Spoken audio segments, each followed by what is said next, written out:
আমি দরজাটা খুলে ঢুকছি, যেটা দেখছি সেটা বলবো না। যে মুহূর্তটা দেখছি আমার মুখ ফসকে বলবো, কিন্তু আমি একজনের উপর একজন শুয়ে স্ক্রিপ্ট শিখি নাই কোনোদিন। এই চিত্রনায়িকা মৌসুমীকে ব্ল্যাকমেল করার জন্য এবার এই নায়িকার বাসার ভিতরের বাথরুমের ভিতরে সিসি ক্যামেরা লাগিয়ে মৌসুমীকে নিজের দাসী বানাতে চেয়েছিল মারাত্মক অভিনেতা জায়েদ খান। যে পারে সে কাপড় সরাও পারে, কাপড় ছাড়াও পারে। এতদিন পর এমন লোমহর্ষ ঘটনার সাক্ষী হয়েছে এই বাংলাদেশের সিনেমা ইন্ডাস্ট্রি। বেয়াদব তো বেয়াদবই, ওর বেয়াদবের কোনো জায়গা ইন্ডাস্ট্রিতে নাই। পিস্তল রাখার কি হয়েছে উনি? যেটা আমি বলি সেটা আমি করি, যেটা আমি বলি না সেটা আমি ডেফিনেটলি করি।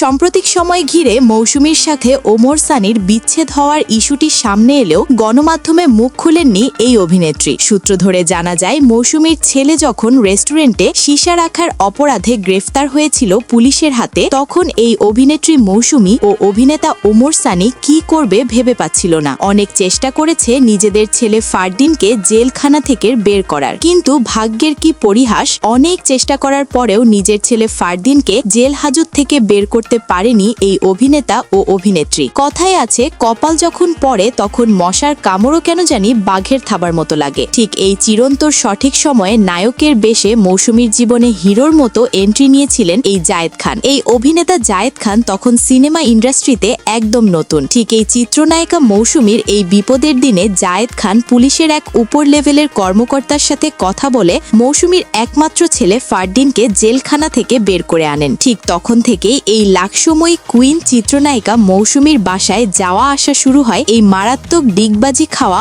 অভিনেতা জায়েদ খানের। ঘটনার শুরু এখান থেকে। এই দুই অভিনেতা ও অভিনেত্রী তারা একে অপরের প্রতি এমনভাবে আসক্ত হন যে মৌসুমী একটা সময় ভুলে গিয়েছিল যে তার ঘরে ওমর সানির মতো স্বামী ও ফারদিনের মতো ছেলে সন্তান রয়েছে। কথায় আছে না, ভালোবাসা আসলে কোনো বাধাই মানে না। যেখানে সিনেমা ইন্ডাস্ট্রিতে অনেক আগের অভিনেতারাও এই মৌসুমীর কাছে যেতে ভয় করে, সেখানে এই অভিনেতা জায়েদ খান মৌসুমীর মতো নায়িকাকে জড়িয়ে ধরে দুষ্টামি করে, যা দেখে হতবাক হয়েছিল শিল্পী সমিতির কিছু কর্মীরা। ছেলের কথায় ওর বশ করেন, তাহলে আপনার নিশ্চয় কোনো দুর্বলতা আছে।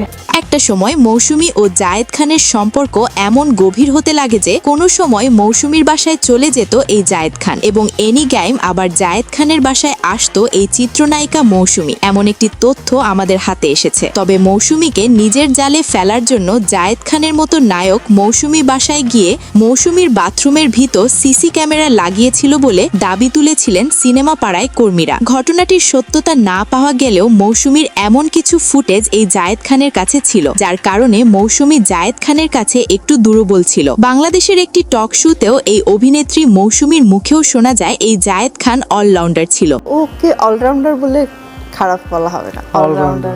তাহলে অলরাউন্ডার জায়েদ খান।